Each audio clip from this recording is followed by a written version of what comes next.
Hey guys, what's going on? My name is Marco. I love talking about video game music from an emotional perspective after a decade plus as an opera singer. Today we're going to be checking out a bunch of Denia stuff. Man, I gotta be honest with you, Kuro firing on all cylinders lately. It feels really good. We've had a lot of new folks come in thanks to the Cyberpunk collab, a lot of general excitement, and with two amazing characters between Hiyuki and Denia. Of course, the ending of the Lahai Roy arc, which has been lovely and wonderful and terrific.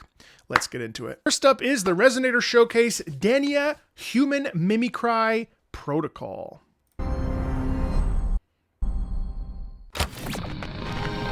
That's a new logo. No, it's not. Well, there's no more bot. Humans are social organisms that survive mainly on sensory input and habitual thinking. Oh my god, so they make her in the lab and then now they're like they make her in the lab and now they're trying to show her instructional video. You know how many videos I've done like this, by the way? Instructional videos for e-learning companies and stuff. There's actually like a huge demographic of voice actors that make a substantial living. Now, I don't know if it's changed now with AI and stuff, but there was a period of time where I made some really good money. My second year of voiceover doing largely e-learning modules like this. Humans are social organisms that survive mainly on sensory input. So she has no contact with humans besides the Fraxidus. And even then, really, she doesn't have that much contact with humans anyway, because are they really human? Oh. Before entering the target area, please ensure total retention of this protocol. Oh, fun. Quirky robotics. She's trying to get into the...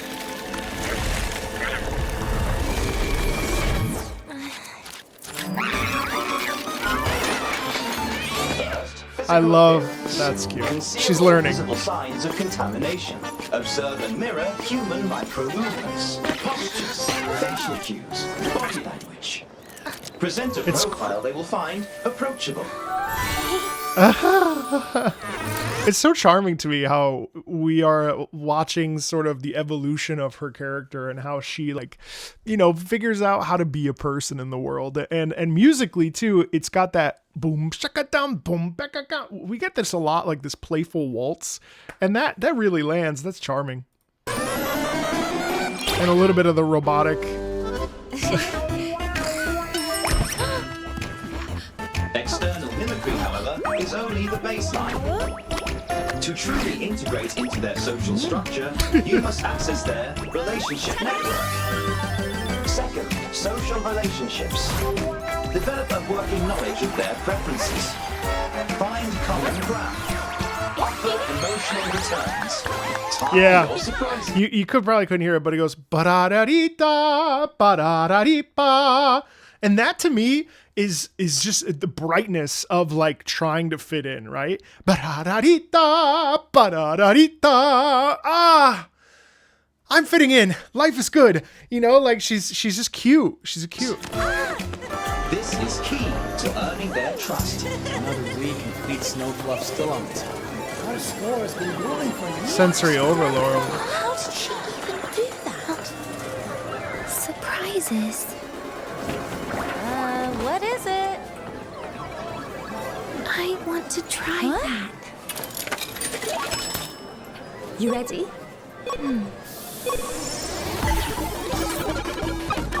Wait, isn't that a bit too fast? You're starting in the hardest mode. Okay, can I just talk about, it's an interesting thing to be able to go ahead and Korobiniki obviously is the tetra, you know, ba ba da dee ba da da ba da dee ba da da ba dee ba ba ba ba. You've all heard it. Ba be ba ba ba ba ba ba. Listen to how they take this. I think this is an important little detail. It's fun. I mean, it takes a lot of creativity to take something as iconic and obviously, but like, listen. Wait, isn't that a bit too fast? You're starting in the hardest mode.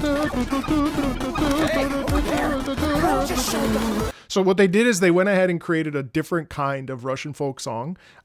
Basically, it took the the song and amalgamated it, changed it. Hey,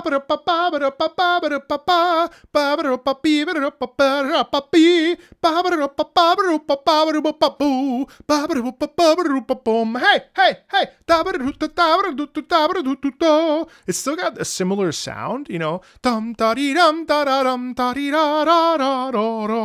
This is like a very tiny detail, but that's composition, like in a real like celebratory or evolved quality that I think is really cool. Like, it's really cool for a composer to be like, okay, so we're building this theme to sound like but not be. That's interesting.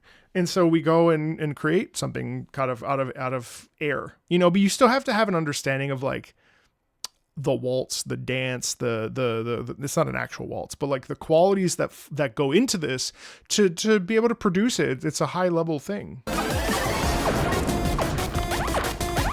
time, maybe. This Super Nintendo controller.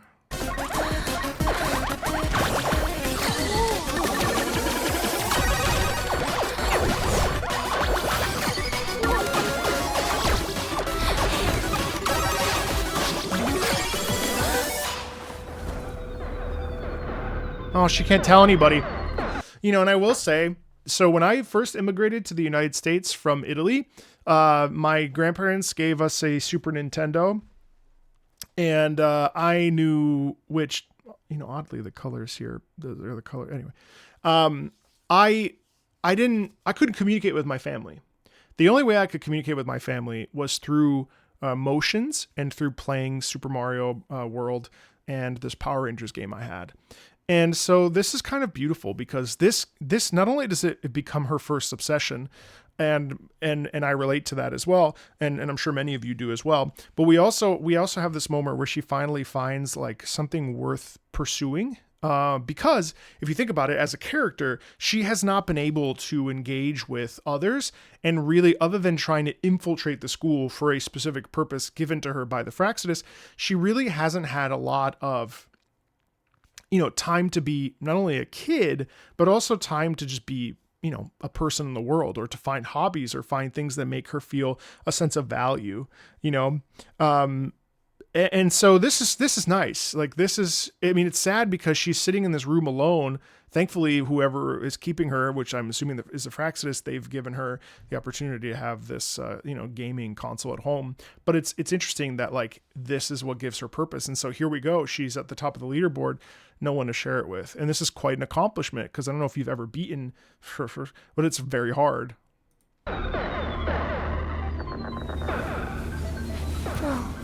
Not to mention the bandages and the wrapping and... Third, emotional experience. Emotion is the primary force behind human decisions. They act on their emotions, and often against logic. Simulating this trait will better align your actions with their expectations. You broke the record! Yeah. It's amazing here. So we have this natural body as we go up in the scale. That is the moment of her awakening into what human interaction can be like when you are receiving support, which all of us need. We need that mutual exchange of connection with others to feel boosted and supported by others and to be appreciated by others. And so in this moment, not only did she achieve something great for herself, but she's also being recognized for that support, being validated. Now, granted, she's kind of a clean slate, but that is beautiful, and it gives her the opportunity to be a person. And again, it kind of isn't, in the sense that like she's been made in a lab, so like, or wherever it is, right? We don't have to worry about the pedantics of it, but like the point is that like she has, for the first time, you know, look at this moment, an embrace, you know, it's beautiful. And like true happiness. Congratulations, Denia. But still, I preferred the old you. The one who can bring it to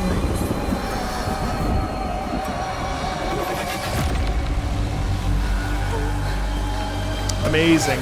And so here then we have a little bit of that like sort of disturbed, twisted music box when we see Navara. And then it's like, hey, that's great. Anyway, do your job. And then all of a sudden, boom, we're in this, you know, the black hole sound. We get sucked back into our actual purpose and like why this person exists.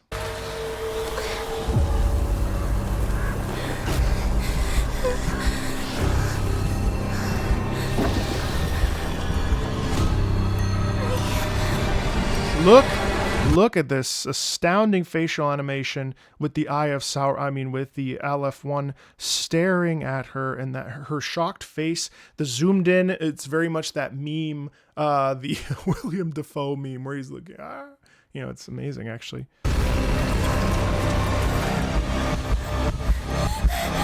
Denia, why the glazed look?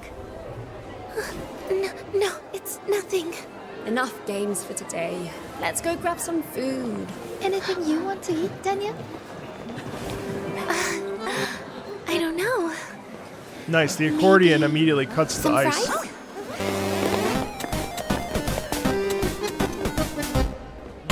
Wow. Wow. That is... Wait, there's more. Aligned. Aligned. When you deceive others, do you feel emotional distress? Aligned. Aligned. Have you ever envisioned intimacy with another person? Aligned. Aligned. If you were granted freedom now, what would be your first action? Aligned. Aligned. Test complete. Target response levels are stable. You may return to your room, Denia. Wow.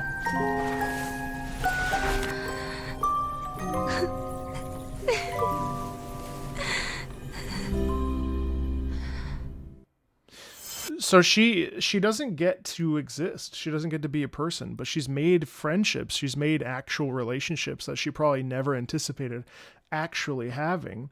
And, you know, it sucks. It sucks that she's not allowed to really dive into that. And I guess that's just the way it goes for her. And it's really sad. Denia Decensus ad Nihilum, which means descending into nothingness.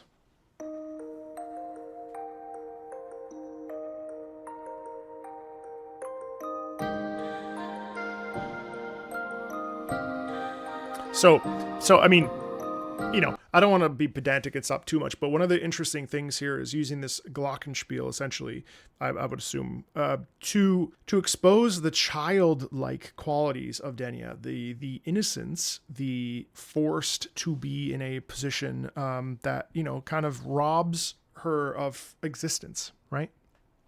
That's why we start with that. And then we get the whispered, all of that is in an effort to humanize and to place us, the listener, into her shoes as a child, and including obviously this stuffed teddy bear. A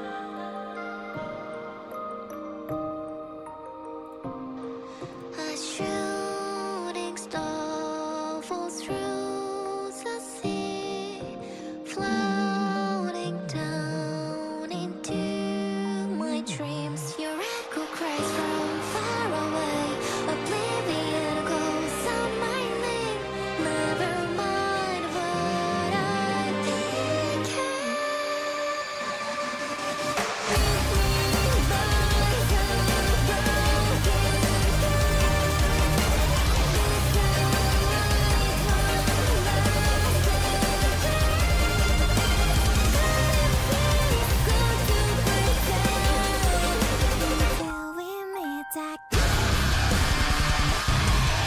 Jesus Christ, that's good. So what we have is classic light and dark. We have duality, and duality is huge. Duality is huge. We start with the child quality.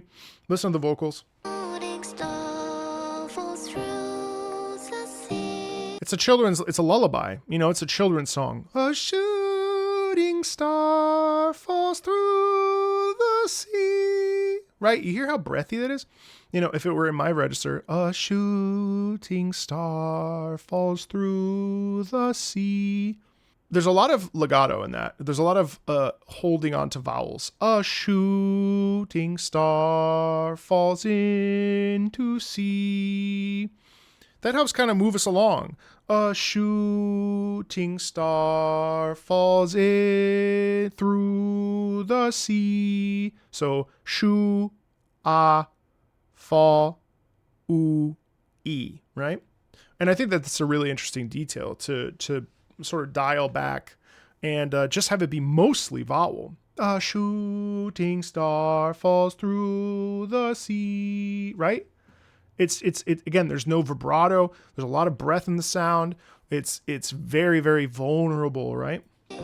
Floating down into my dreams, your echo cries from far away. And then we have a natural buildup where it's like it's her trying to put the pieces of the puzzle together, trying to unwind, trying to, like, you know, find herself. You know, we have a bit of pickup because otherwise it's like a little bit more static and it's going to have a different emotional meaning.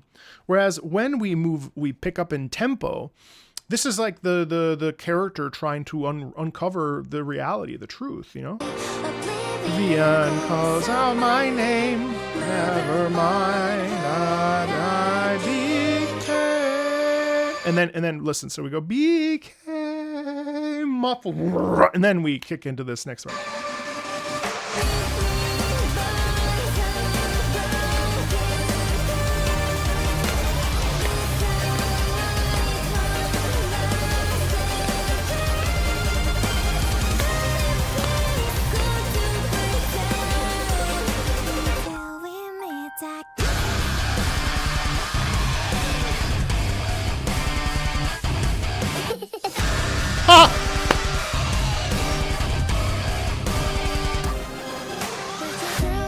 Okay, so we connect back to her boss theme by including some of that, and that's actually 6. So obviously the heavy metal is Aleph 1.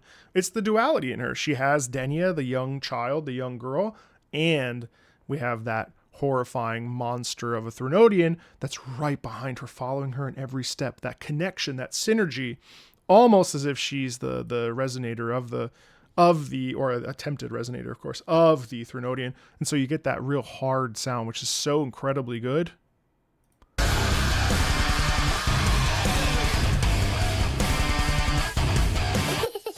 And then the giggle is crazy. And then we go into the huge, big, or like operatic choir.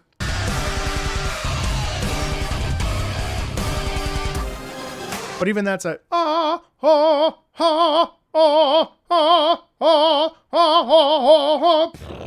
and then we pivot back with a little bit more motivation.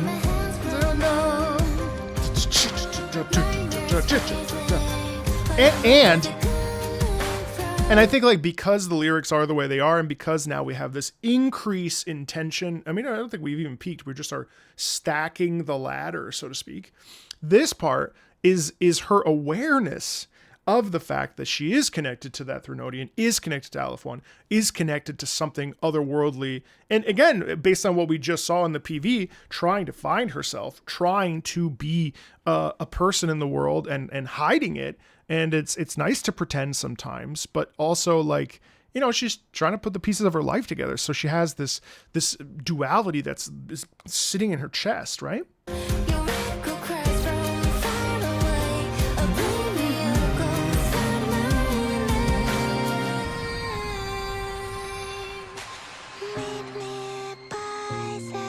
Muted.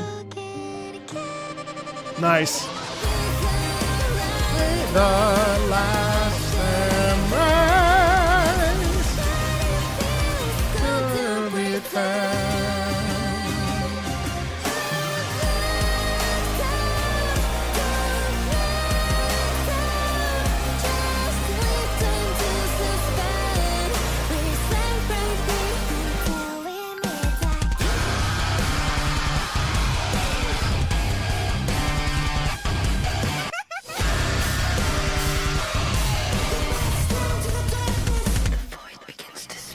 Nice whispering.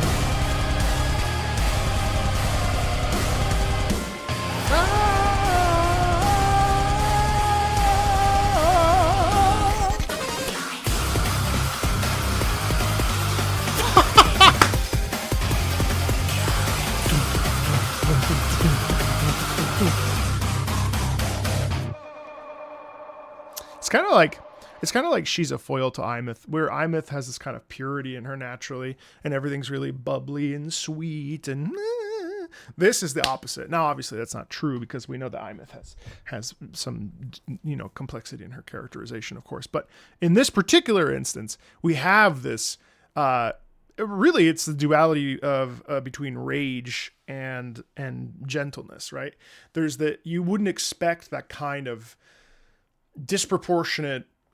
Almost like as if what happens. I've been watching a lot of Neon Genesis Evangelion. I'm watching the rebuilds right now. You can watch those with me on patreon.com/MarcoMeatball. But there is this shift that occurs, much like it does in Evangelion. There's certain moments where there's a flip of a switch, and there's aggression from characters that we really wouldn't expect it from. And that's similar. And in fact, when I was looking at Aleph 1, I was actually thinking of Eva of 001, where it's kind of always there, and it almost feels like it presses into you and consumes you and eats you and feasts. So, I think like that is such an interesting duality, especially visually when the cake falls and stuff, and then with her friends have all the eyes and things. And this is really like she can never escape from the visage or from the gaze of Aleph 1.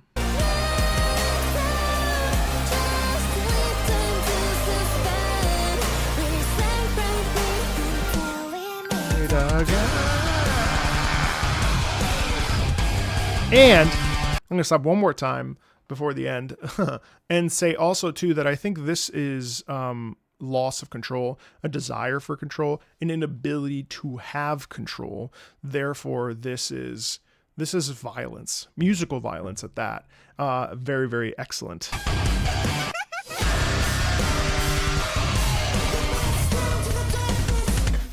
Love the whispering. But do you hear how amazing... I stopped again. Do you hear how amazing it is to go from...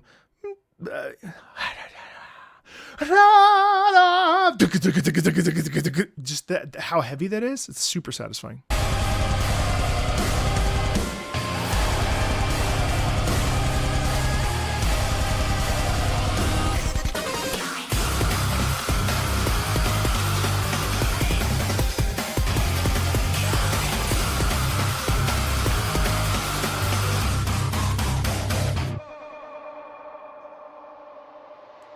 Gonna pull back.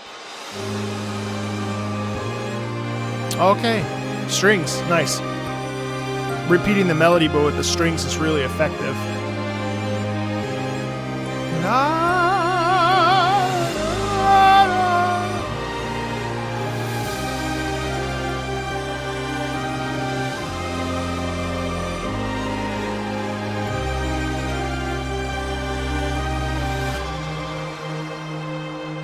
There's an amazing song from PGR called Under Dimension, which I love, and it has similar color schemes going on, and she does remind me a little bit of 21, but also of I forget her name, but she's Ishmael. And I find that the strings here are interesting because the strings kind of guide us along, and they take the vocal line and make it much more emotional because it's a full sort of string section, just leaning into into that sadness. But then also the color juxtaposition between the pink and the black is also, I think, very important because it showcases the girl inside wanting to be free, but of course being sort of held down by the girl in black, which is very interesting.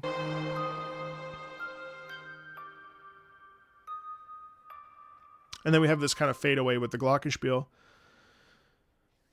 As we reflect on, what's happened, and reflect on who we are and what we want to be and what we can't be, and so on and so forth. It's very interesting stuff, and that's a great little piece. I'm not gonna lie, that's amazing. And both of those, it's just really high quality presentation.